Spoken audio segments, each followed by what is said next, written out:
Hi guys, what's up? Toboloco here, and welcome to a very different style of video. It's been a while since I've done a video like this where I talk about a certain game or whatever, but I felt like I needed to do it because I already did one back a year or two ago on 2010 FIFA World Cup, explaining why I love that game and why it's such a good game. Now it's time for 2014 side of things on this channel.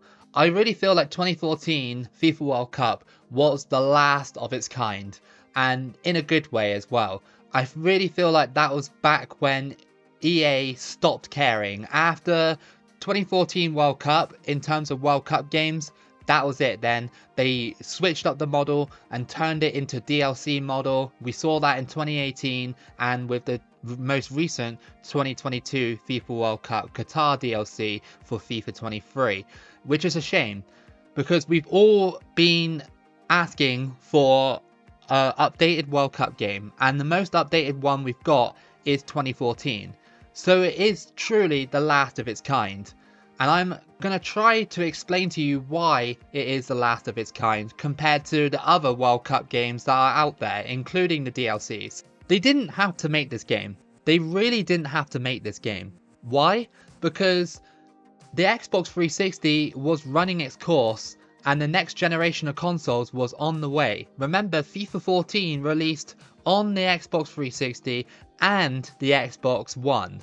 The Xbox One version of 2014 FIFA had DLC, which was the 2014 World Cup DLC, which featured a kickoff mode and Ultimate Team, I believe. I don't think that you could have done a tournament. Maybe I'm wrong. It was very limited. It only had the 32 teams. However, on the Xbox 360 side, we got a full game. EA could have just gone, nope, don't worry about the game.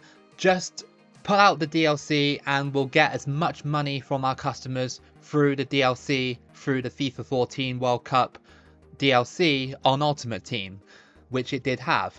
This game was the last of its kind because it did not feature any microtransactions for the World Cup, no Ultimate Team BS. It was just the Xbox 360 port and the World Cup mode with a few online modes, captain your country, and it was perfect. It was absolutely perfect for the time.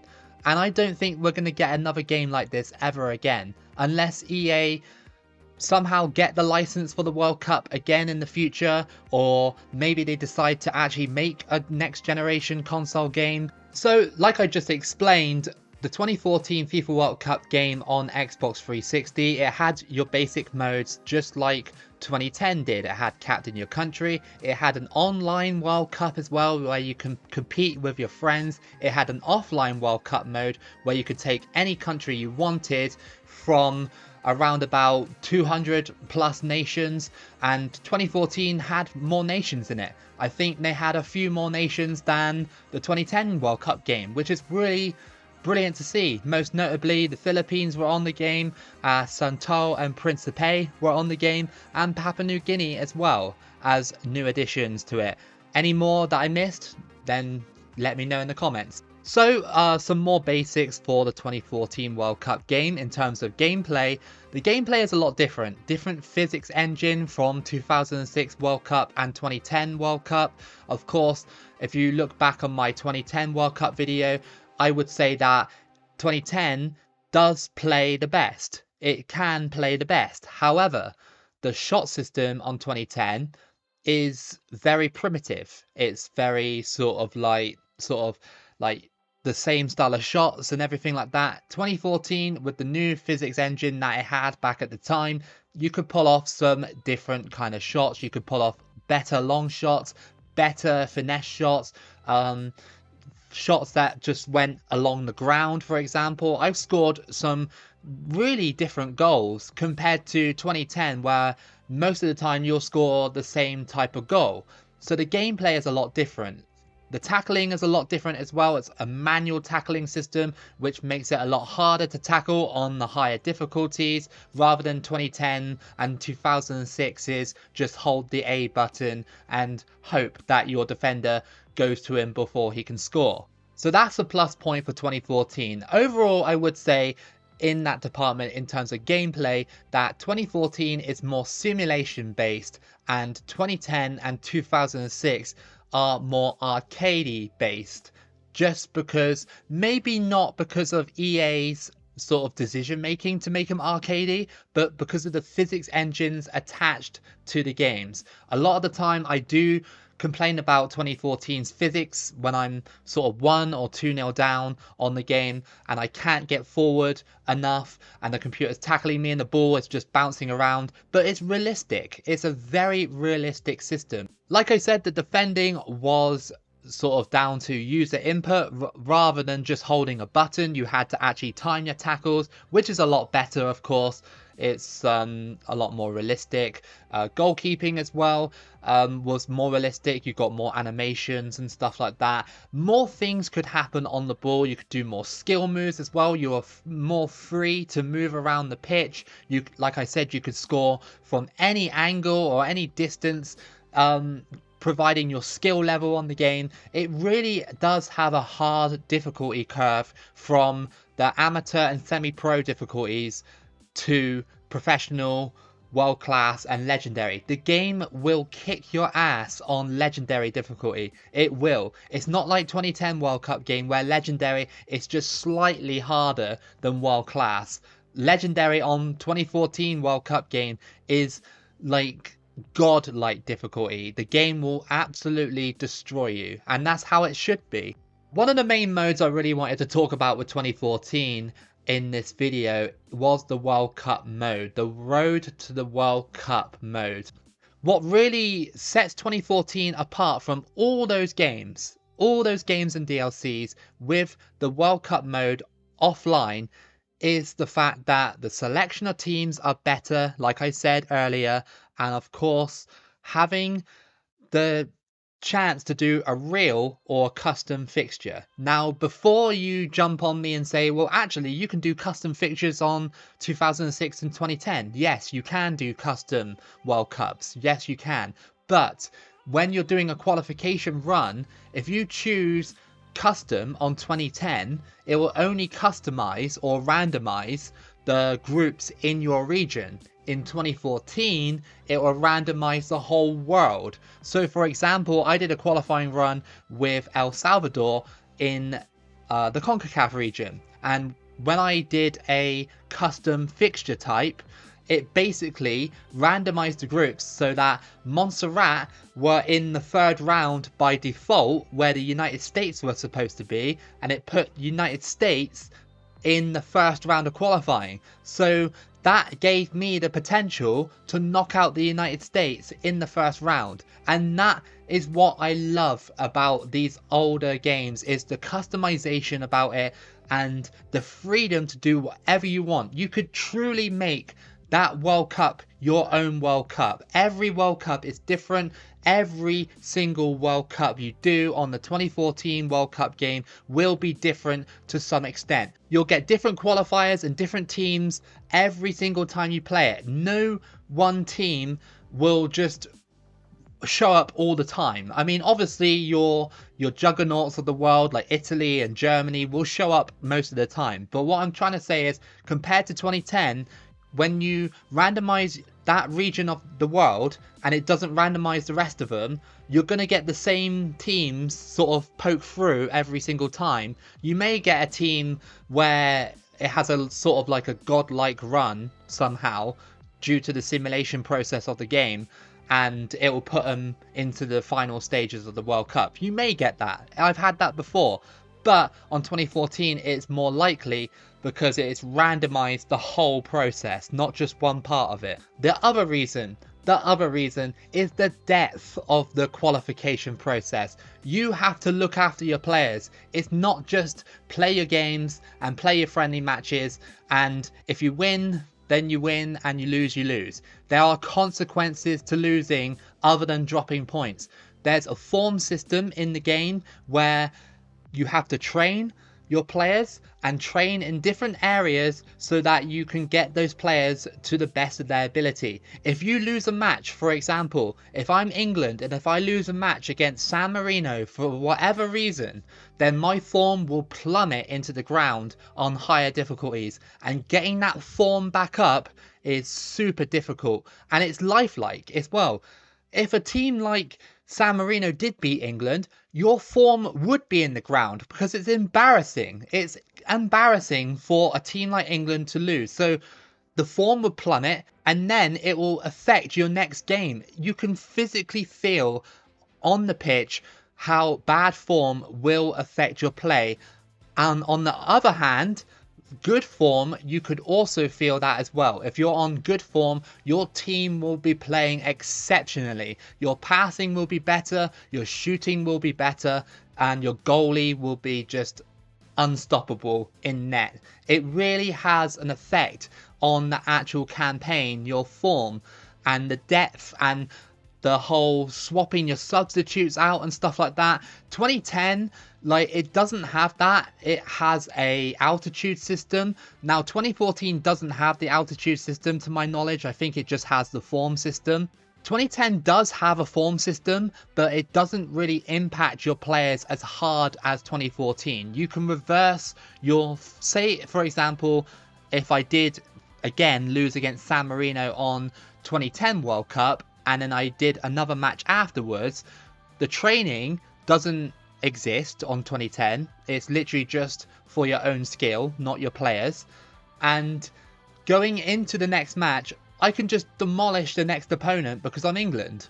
Whereas on 2014, it would take into account that loss and go, right, that's bad form now, and then you'll play badly. On 2010, it would only affect my player's form by a little bit.